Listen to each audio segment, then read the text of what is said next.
Panibagong araw, panibagong kaganapan na naman. Kaya tara, samahan niyo kami. Madaling araw na nga pero gising na gising pa rin itong aming bunso.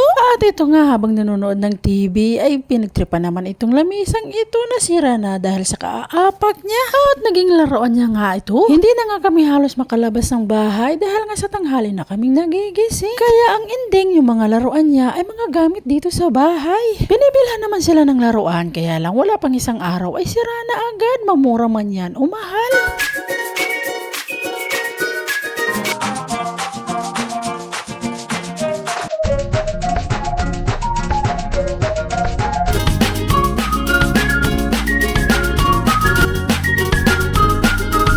Ito na nga lumapit na sa akin dahil nakita niyang nagkape ako. Madaling araw na nga ito kaya pinipigilan kong magkape kaya lang makalipas ang ilang oras ay hindi ko napigilan. Kaya ayan, nauwi din sa kape.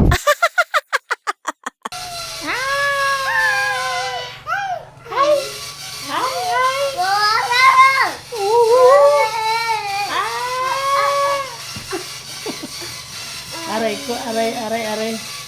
Nasanay nga si Bunso sa camera dahil lagi niya ako nakikitang nag-video. Kung minsan pa nga pag kami ay nasa biyahe ay kinukuha niya yung cellphone ko. Pipindutin ang camera tapos itututok ang cellphone sa bintana ng sasakyan. Na para bang nagbibideo siya sabay tawa. O siya, balik tayo dito at ito ang person habang nagkakape ay pa-flex-flex pa ng kanyang customized coffee mug. At syempre, couple yan. Para naman nagkakape ay naalala mo siya. Charot! At ito naman ang kanyang pinaglaruan ng mga walang laman ng mineral water.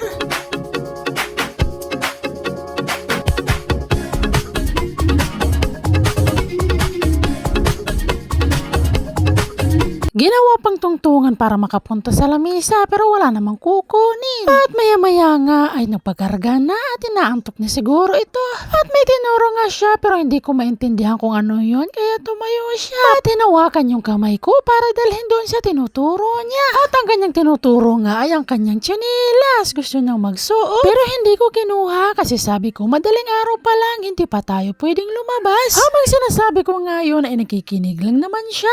At maya-maya nga umupo siya. Akala ko ay iiyak at magwawala. Pero tahimik lang siya habang nagtititigan lang kami.